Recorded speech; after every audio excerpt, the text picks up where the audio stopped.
refresh of Skylake with higher frequencies and a few additional features on the platform side. You see, Intel is currently stuck in their 14mm manufacturing process and won't be moving beyond it for a little while. So Kaby Lake is meant to increase performance over its predecessor without consuming more power. Basically, it isn't meant as an upgrade for Skylake, Broadwell, or even Haswell users. Rather, these new processors and their accompanying motherboards should appeal to people who still have setups from the Sandy Bridge generation or before. If we focus for a moment on the slightly higher-end Kaby Lake processors, you can see that there's a 200 MHz to 300 MHz increase in raw base boost clocks over the previous generation. Kaby Lake's pricing also stays aligned with Skylake, but there are a few moves to very slightly lower cost brackets. I'd expect this to change as AMD's intent for Ryzen becomes clearer and Intel adapts their strategies accordingly. At least in the higher range, Intel is replacing their Skylake processors on a one-to-one basis with the 7000 series parts. Like I said earlier, for the purposes of this review, I'll be testing the 7700K and 7600K, two processors that are unlocked for better overclocking and find a home in the higher end of Intel's new lineup. Like the 6700K, the 7700K has 4 logical cores and 8 threads, whereas the 7600K has 4 cores and threads, but commands at a lower price. Moving a bit further down market, and this is where I think Intel's new lineup really comes on its own. As we've seen in the past, the more affordable i5 and i3 options actually provide some great bang for buck performance while giving gaming frame rates that are extremely close to high-end CPUs. Even here, there are some incremental 200 MHz clock speed improvements when moving to Kaby Lake, and the dual-core quad-thread i3 series processors still lack a turbo mode. The most interesting Kaby Lake processor is the i3 7350K, since it only costs $170. But it's unlocked for overclocking and still offers 4 processing threads. It will be released into retail channels in late January or early February, and I can see this thing playing perfectly with a compact ITX system. With every new processor launch, Intel always updates their chipsets and rolls out either a new or revised platform. This time around, Z170 is being replaced by a revised and slightly updated Z270 platform. Much like the Kaby Lake processors themselves, the amount of changes are minimal, but there's one significant update. The new Z270 motherboards like this ASRock Vitality Z270 Gaming 36 are compatible with Intel's upcoming Optane. Optane uses a combination of non-volatile memory and PCIe storage standards alongside 3D X-Point technology to significantly boost system performance.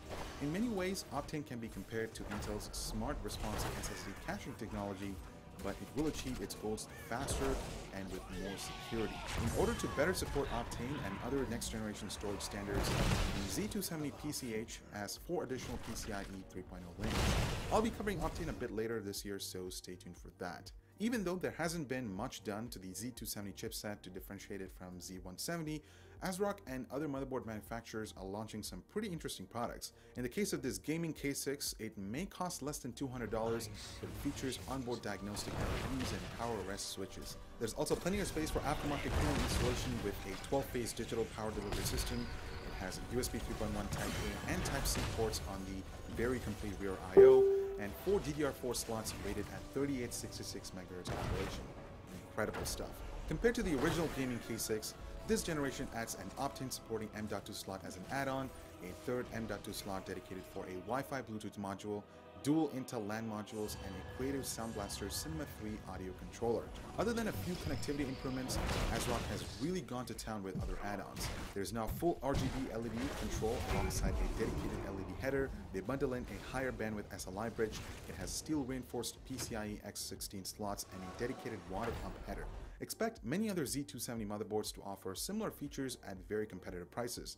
But enough about these motherboards, and let's get to the benchmarks for these new processors. As you can see, we tried to equalize the test systems as much as possible with all the memory, GPUs, etc. running at the same speed. Note that older video drivers were used since this allowed us to standardize testing procedures across multiple CPU generations. So let's get on this and start with the basic synthetic benchmarks. As you can see in these tests, the Kaby Lake processors do offer some benefits over their predecessors, particularly in single-threaded applications. However, this really won't be enough to justify anyone upgrading from Haswell processor or later generations. Honestly, if you were expecting something around breaking over the last generation of CPU, Kaby Lake won't be it, and if you want massive parallel workload capability, look towards Broadwell E. Kaby Lake is good, but it isn't a miracle worker since it still uses a 14nm manufacturing process. Our real-world benchmarks show that both the i7 7700K and i5 7600K are awesome performers in their own ways, but there are certainly better paths if you need massive multiplayer performance. But from a price-to-performance standpoint, I really like both of these in their respective price brackets. They really do have excellent results in every single test, especially the ones that don't rely completely on the processor. In order to test how these processors compare against one another with the GPU partially taken out of the equation, we set up the system to run at a lower 720p resolution. While it might not be realistic for most gamers to run this, it should help differentiate one CPU from another. We intend to do more game testing in the weeks after CES to give you a better idea how these processors perform with a newer graphics card. As you can see in these charts, the number of games that actually take advantage of more than 4 cores is minimal at most. That means the extremely high-end processors from Intel's Brawl lineup are either tied or trailing the 7700K in many games. The same goes for the 4th-thread 7600K. Its performance is very good given its lower price. Moving on to 1080p, and we see the results becoming even tighter as the CPU's performance takes a backseat to how much data the graphics card can process. Here, frequencies tend to mean less for frame rates, and all for the newer Intel processors perform very close to one another. With that being said, Kaby Lake CPUs are right near the top of the charts, which is great to see. Now on to power consumption. What everyone is seeing here shouldn't be a shock. Power consumption has remained extremely consistent from one generation to the next in Intel's lineup, but the clock speeds have been able to increase dramatically. That means performance per watt is at an all-time high. Do note, however, that some cards feature higher power consumption than others, and the numbers here may vary widely from one chip to another. But when you're buying a processor like one of these, overclocking headroom is likely more important to you than overall power consumption, and both of these chips were able to get some pretty good results. After only a small amount of time with each, we were easily able to hit just over 5 GHz.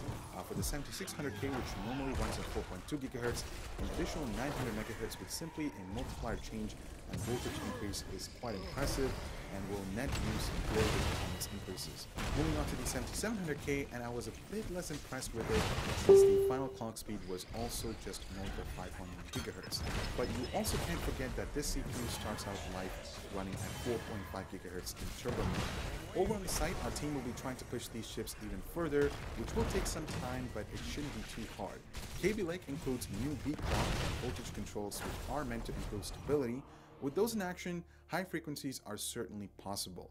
It should be interesting to see what happens as time goes on and professional overclockers are able to get their hands on these new processors. So let's sum it up. Kaby Lake may not offer all that much additional performance over Skylake, but it is a great step forward for a simple refresh. The new processors are no more expensive than predecessors, they don't consume more power, and the Z270 platform seems to be a solid foundation which you can build a great system around. Users of Haswell and Skylake processors won't find anything hugely beneficial by moving to Kaby Lake unless they absolutely want support for Optane.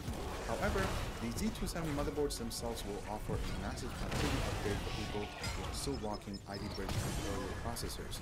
Not only will they now have access to Kaby Lake's much improved performance, but they'll also get features like USB 3.1, Optane, DDR4 memory, M.2 storage, better RAID support, and many other things. So to sum that up, if you bought your CPU in the last 3 years, hang on to it for a little while longer since Kaby Lake won't offer you much. However, Kaby Lake does provide a great upgrade path for slightly older systems. So, what system are you guys rocking right now? Are you looking at Kaby Lake as an upgrade? Let us know in the comments down below. I'm Medivh with Hurricanex. Thank you so much for watching, and we'll see you in the next one.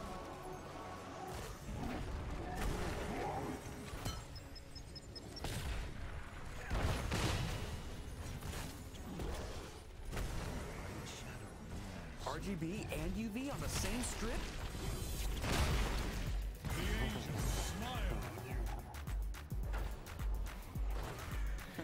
I'm not sure what all that fuss was about. Killing spree.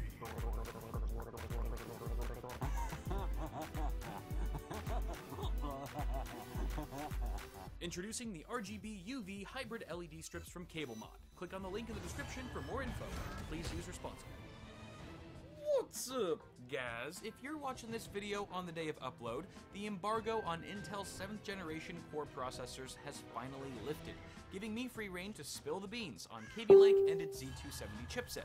But in light of preparing for CES in Las Vegas, which is practically here, I'm keeping this launch video short and sweet, with a set of benchmarks between the flagship Kaby Lake Core i7 7700K and its direct successor, the Skylake Core i7 6700K, to see what increase in gaming performance one might benefit from when upgrading to the newer platform.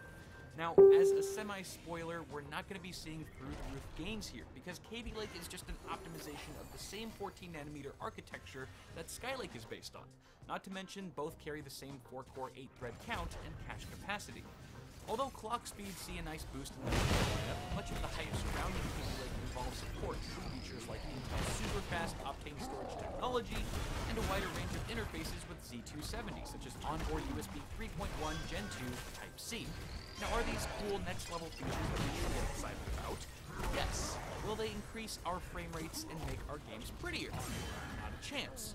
Still, I would be a fool to think that would stop you guys from asking whether or not you should upgrade from Skylake to Kaby Lake specifically for gaming, which is why I made this video to tell you in a nutshell, no.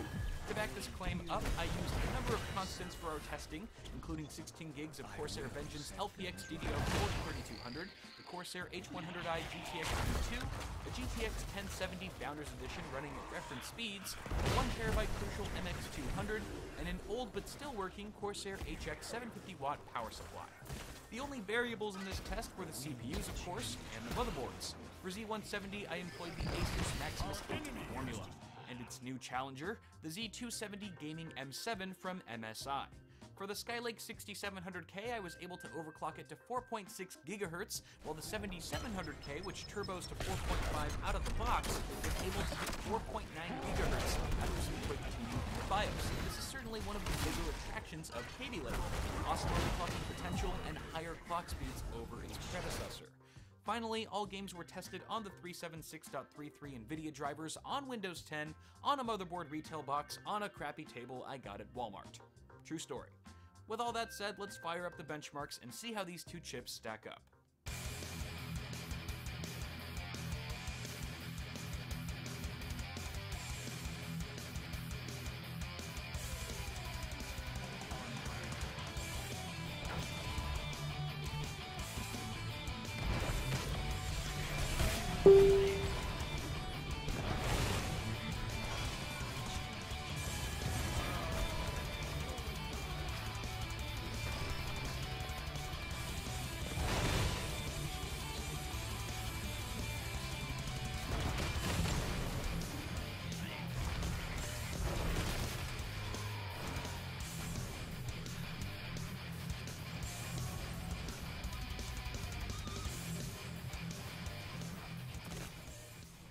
Jeez Louise, this is the biggest stalemate since that one time I played chess, and it was a stalemate. Shut up. I know I told you guys not to expect any huge gains, but I'm not sure there were any gains to begin with. I mean, the 7700K's widest lead was 3 FPS in GTA 5 at 1080p, and the rest of the results were so close, there's really no distinct winner. It's basically a wash.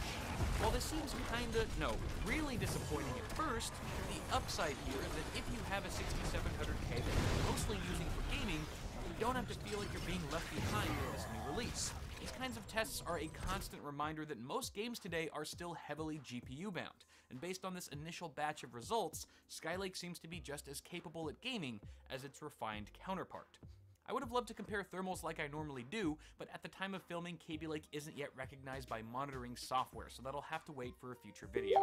That is all I've got for now, guys. Sorry if the info was a bit light for this launch, but I'm sure there's no shortage of Kaby Lake content popping up as we speak. Till next time, don't forget to toss me a like on the video, and I hope you guys are having a great new year so far. Feel free to subscribe to the channel if you haven't already, and if all goes well, I will see y'all in the next video at CES 2017.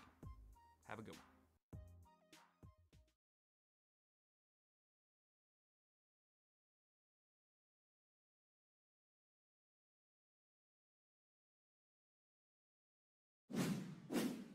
Excellent! Intel has finally launched Kaby Lake, aka the 7th generation core processor line, which has CPUs that start with 7s instead of 6s, and a whole new motherboard series, and this CPU right here. This is the Core i7 7700K, the successor to the 6700K, and to familiarize you guys with what's new about it, I thought I'd start off with a quick and simple first 5 video. So here are the first 5 things that you need to know about Kaby Lake. Thing 1 is Skylake similarities. First, you're going to notice a lot of similarities between 6th gen Skylake and 7th gen Kaby Lake. You've still got the same CPU socket for both, LGA 1151, and they're still going to be using DDR4 memory. Unlocked 91 watt TDP quad cores are still available in the 7600K without hyperthreading and the 7700K with hyperthreading, and unlocked CPUs